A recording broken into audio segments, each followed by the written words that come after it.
Yesus Tuhan atau hanya seorang utusan? Pertanyaan ini telah memecah banyak keyakinan selama ribuan tahun. Di satu sisi, ada yang menyembahnya sebagai Tuhan. Di sisi lain, ada yang menganggapnya hanyalah seorang nabi pilihan. Tapi siapa yang benar? Dan apa dasar dari keyakinan masing-masing? Di video ini, kita akan kupas perbedaan pandangan ini secara tajam dan mungkin salah satu dari kita harus mulai berpikir ulang. Satu kali saya ditanya oleh orang sebelah pertanyaan anak TK yang mereka anggap pertanyaan hebat itu. Pertanyaannya, di mana di Alkitab Yesus mengatakan akulah Tuhan dan sembahlah aku?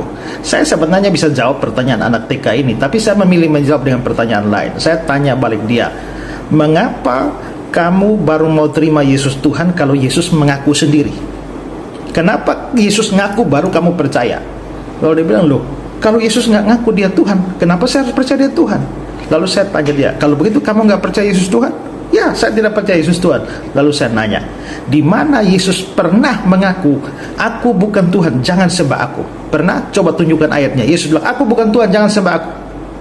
Nggak pernah kan? Kalau nggak pernah, kenapa kamu tidak percaya dia Tuhan dan mengatakan dia tidak boleh disembah?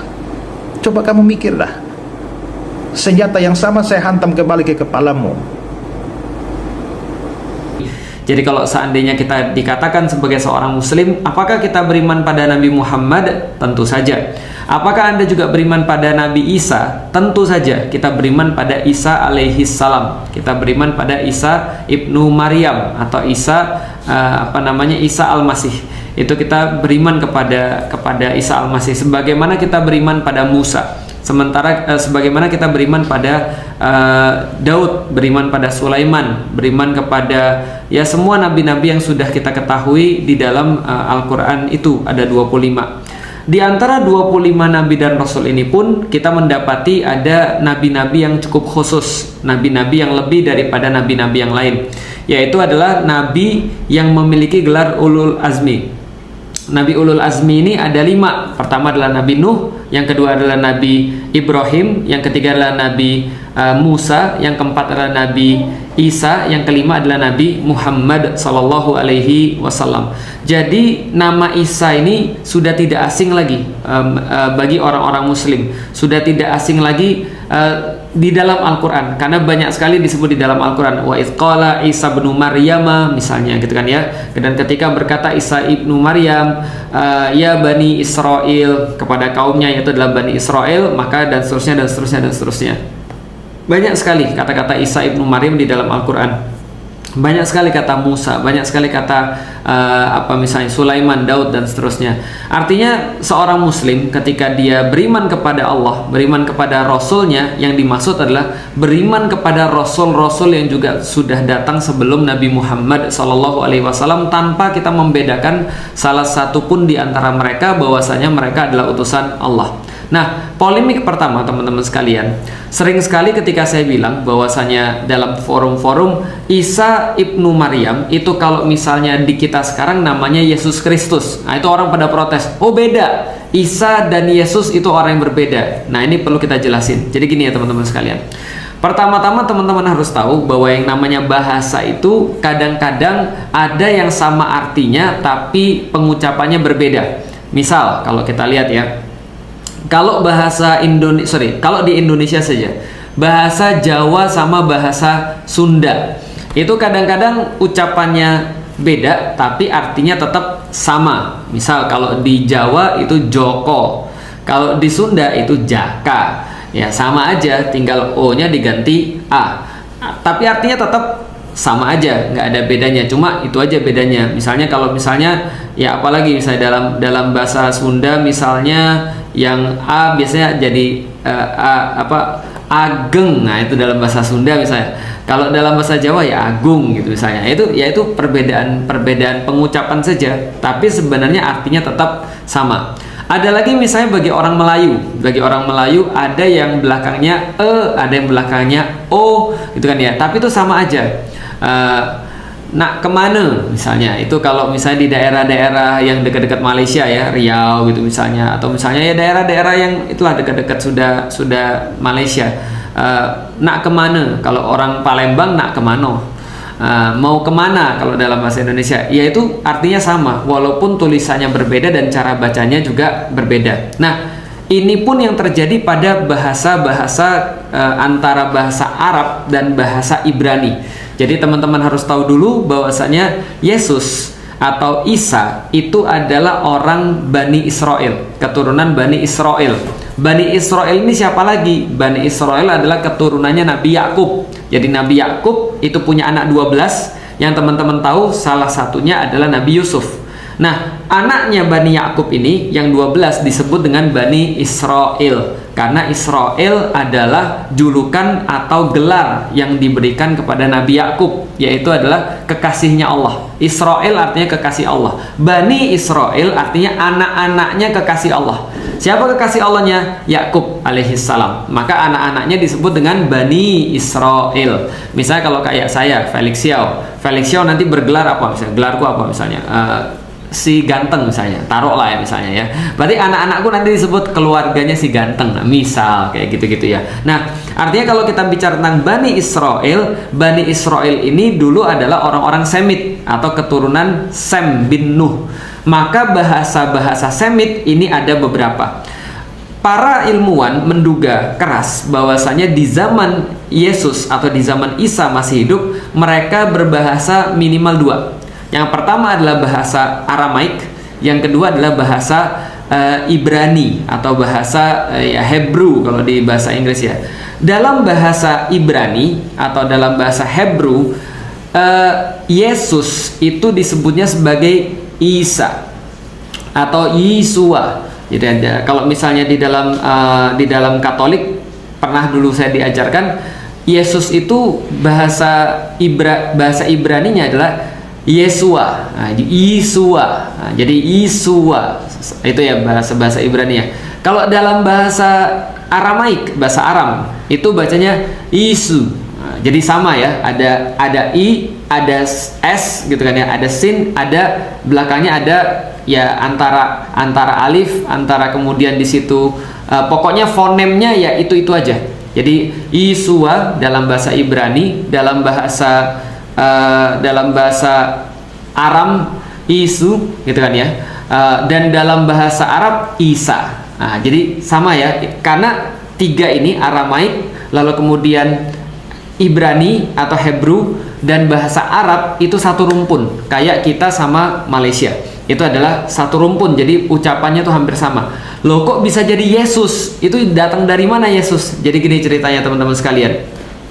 Dulu pengikut Yesus yang pertama-tama itu adalah orang-orang, termasuk orang-orang Yunani.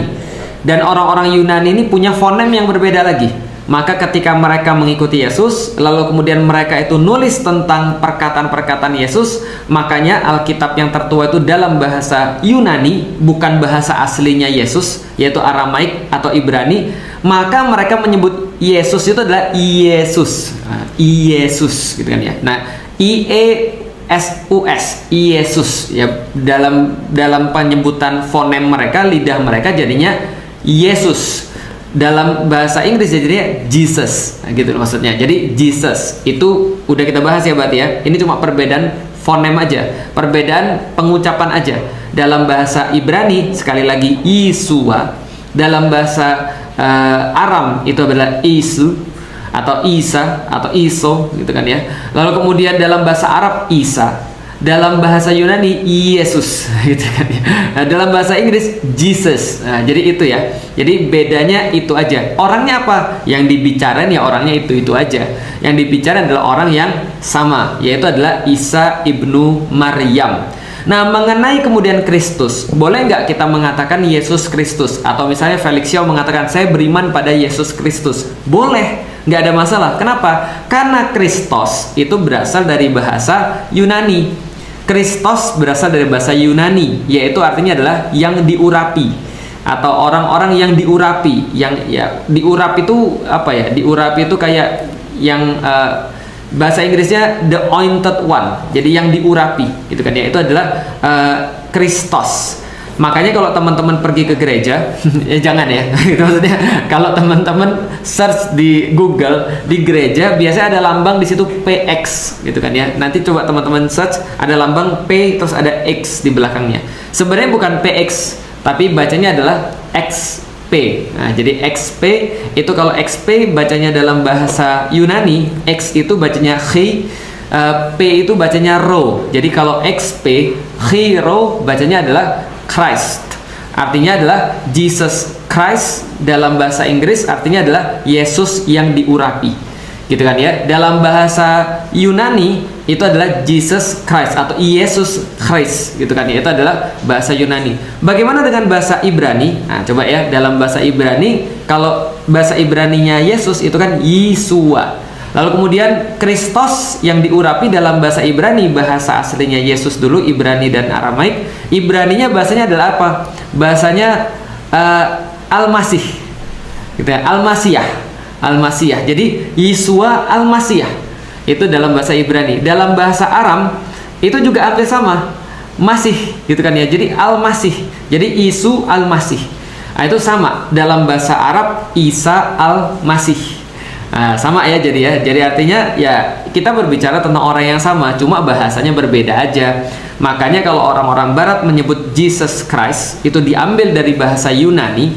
Kalau kita menyebutnya Isa Al-Masih, yaitu diambil dari bahasa Arab. Kalau dalam bahasa Ibrani Yeshua Al-Masiyah gitu kan ya. Atau misalnya dalam bahasa Arab Isu Al-Masih, sama. Artinya ya itu adalah satu rumpun, beda-beda pengucapan aja, tapi kita berbicara tentang orang yang sama. Maka Moses dan Musa adalah sama.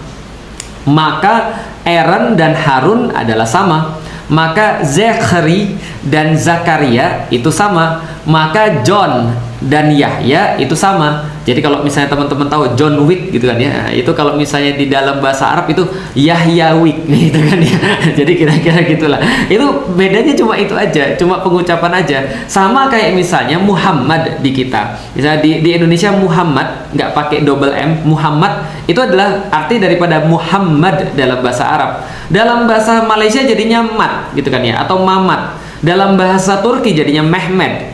Ya itu nggak ada masalah. Kenapa? Karena ya berasal daripada kata yang sama, cuma perbedaan cara pengucapan. Karena orang Cina tentunya lidahnya beda dengan orang-orang Jawa. Orang Jawa bedanya dengan lidahnya beda dengan orang-orang Eropa. Tapi intinya adalah kita berbicara tentang orang yang sama. Maka kita bicara tentang Ibrahim dalam bahasa Arab, yang di sono berbicara tentang Abraham. Kita berbicara tentang Maryam, di sana berbicara tentang Mary gitu kan ya. Kita bicara tentang Yusuf, di sana bicara tentang Joseph. Ya sama, intinya adalah orang-orangnya sama. Kalau begitu bagian yang mana yang nggak boleh? Bagian yang tidak boleh di dalam Islam, karena Islam itu sebenarnya sama dengan agama-agama yang sebelumnya, agama-agama samawi. Maka ketika kita berbicara tentang orang tadi, orangnya sama. Yang nggak sama apa? Yang nggak sama tauhid. Kan sudah kita sampaikan bahwa ketika agama yang lain, misalnya ketika agama Nasrani misalnya, dalam perjalanan waktunya mereka akhirnya mengenal konsep Tritunggal Maha Kudus. Mereka mengenal konsep bahwa Tuhan itu adalah 3 bentuk yang ada dalam satu kesatuan. Satu kesatuan tapi ada dalam 3 kepribadian, 3 bentuk. Tritunggal Maha Kudus, bahwasanya Yesus itu 100% Tuhan dan 100% manusia. Gitu kan ya. Artinya ya itu akhirnya yang diyakini, tapi sebenarnya semua sama. Yang akhirnya dibantah oleh Islam adalah tadi bahwasanya lam yalid wa lam yulad. Bahwasanya Allah itu, Tuhan itu tidak mempunyai anak dan tidak diperanakkan, tidak beranak dan tidak diperanakkan. Itu aja konsep yang berbeda. Jadi perbedaan di dalam Islam dan perbedaan di antara dengan agama yang lain adalah bahwasanya kita tidak menganggap bahwa Yesus itu Tuhan, tapi bahwasanya Yesus itu adalah nabi, bahwasanya dia itu adalah kekasihnya Allah, bahwasanya dia itu bahwasanya ruhnya itu ditiupkan langsung oleh Allah melalui kemudian perawan Maria. Kita beriman pada itu. Bahkan di dalam Al-Quran, informasi-informasi itu lebih banyak lagi yang ada di dalam Al-Quran yang yang mungkin tidak ada di dalam Alkitab. Suatu waktu saya pernah ditanya sama bapak saya, "Lik, kenapa kamu nggak ngucapin Selamat Natal?" Saya bilang, dengan mohon maaf, dengan sangat hormat saya bilang sama bapak saya bukannya tidak meyakini Yesus. Saya sangat meyakini Yesus tentunya. Tapi ketika saya meyakini Yesus, dia bukan sebagai Tuhan, tapi dia hanyalah seorang nabi. Maka yang saya yakini adalah bahwasanya saya tidak mengucapkan selamat Natal karena saya tidak mau mengucapkan hari kelahiran Tuhan Yesus sebagaimana yang mereka yakini. Tapi saya bilang, di dalam Al-Quran banyak sekali kisah-kisah tentang Yesus. Lalu kemudian saya bacain misalnya salah satu kisah tentang Yesus di dalam surat Maryam, bahwasanya Yesus itu berbicara dari kecil, berbicara semenjak bayi. Nah, ini kan tidak disampaikan di dalam Alkitab. Nah, maka ini ada keterangannya di dalam Al-Quran, bahwasanya Yesus itu menghidupkan burung dan seterusnya. Ini juga adalah beberapa informasi di dalam Al-Quran. Dan saking kemudian saya merasa sangat relate dulu, soalnya saya beragama Katolik, lalu kemudian saya menjadi seorang Muslim, saya sangat relate dengan Yesus. Ya, saya berusaha untuk memahami kisah-kisah Yesus di dalam Al-Quran, dan menjadi seorang Muslim itu menjadi orang yang bisa mengimani Nabi Muhammad dan mengimani Yesus sekaligus. Enak kan? Jadi kita tidak merasa bahwa Yesus itu bukan nabi, bukan orang penting. Tetap sama. Bedanya adalah ya udah, itu bukan Tuhan aja, cuma sekedar itu aja. Tapi selainnya kita benar-benar respect dengan apapun yang sudah disampaikan oleh saudara-saudara kita yang ada di Nasrani. Yang kedua, teman-teman sekalian, bedanya apa? Bedanya adalah orang-orang Nasrani atau Katolik atau Kristen itu meyakini bahwasanya Yesus mati di kayu salib. Sedangkan orang-orang Muslim tidak. Orang-orang Muslim itu meyakini bahwa Yesus itu sampai sekarang masih hidup dan nanti akan datang lagi. Nah, kalau ini sama nih, bahwasanya Yesus akan datang lagi, bahwasanya Yesus nanti akan menjadi hakim. Nah, itu kita juga meyakini juga. Kenapa? Karena ya itu yang diinformasikan kepada kita. Bedanya adalah kita nggak meyakini dia mati di kayu salib. Makanya Allah sampaikan, wama qataluhu wama salabuhu walakinna syubbihalahu. Sesungguhnya mereka itu tidak pernah membunuh Yesus, tidak pernah juga menyalibnya, akan tetapi kami serupakan sama seperti dia, untuk kemudian kalian itu akhirnya merasa tertipu. Nah, itu adalah artinya perbedaan juga di dalam Islam. Tapi ya kita balik lagi, kita cuma tidak mengakui Yesus sebagai Tuhan. Yang lainnya ya sama, kita juga punya rasa respect. Bahkan tidak boleh bagi seorang Muslim untuk menghina Yesus, tidak boleh menghina Isa, karena dia adalah bagian daripada Nabi. Orangnya sama, Isa Al-Masih dengan Yesus. Bahkan kita harus berlomba-lomba untuk membela kehormatannya. Ketika misalnya ada orang-orang yang merendahkan, ada orang-orang yang tidak pantas berbicara tentang beliau. Nah, jadi ini adalah bagian daripada update kita tentang ya apa sih yang menjadi perbedaan dan apa yang menjadi kesamaan. Dan teman-teman sekalian, ketika saya coba untuk belajar, karena saya sering pergi ke Turki, dan di Turki itu kan jadi gini. Awal-awal kekristenan itu kan tersebarnya kan di daerah Turki yang sekarang. Maka saya banyak pergi ke Iznik, pergi kemudian ke daerah Izmir, pergi kemudian daerah beberapa Antakya dan seterusnya. Nah, di situ akhirnya saya mendapatkan bahwa ya agama Katolik di awal-awal itu sama kayak agama Islam sekarang. Dipersekusi, dibully gitu kan ya, diolok-olok, sampai kemudian ada beberapa tempat yang menjadi saksi bahwasanya mereka tuh sering dipersekusi, mereka tuh sering tidak disukai oleh pemerintahan pada zamannya karena mereka membicarakan tentang kebenaran. Bahkan dalam beberapa acara yang saya tonton juga di Historical Channel itu disampaikan bahwa Yesus itu dulu membawa satu ajaran yang disebut oleh pengikut-pengikutnya dalam bahasa Inggris sebagai the way, sebagai jalan. Nah, lalu jalan itu apa? Saya langsung ingat bahwasanya Isa itu pernah berkata, "Dzalika Isa ibnu Maryam qaulal haqqi ladzi fihi yamtarun. Ma kana lillahi ayyattakhidha min walad subhanaka idza qada amrun fa innama yaqulu kun fayakun." Nah, jadi Isa itu pernah berkata bahwasanya ya menegaskan tentang keimanannya kepada Allah Subhanahu wa taala, bahwasanya ya dia tidak pernah beranak dan tidak pernah diperanakkan. Dan apa kata dia? Hadza siratum mustaqim. Bahwasanya dia menyatakan bahwa inilah jalan yang lurus.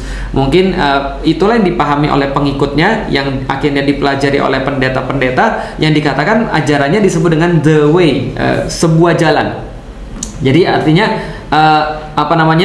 Yesus itu mengajarkan jalan yang lurus, hadza siratum mustaqim. Dan ini juga disebutkan oleh Allah di dalam Al-Quran surat Maryam, bahwasanya ketika Yesus itu mengajarkan sesuatu, ketika dia bahkan berbicara dalam keadaan masih bayi, yang dia katakan adalah hadza siratum mustaqim.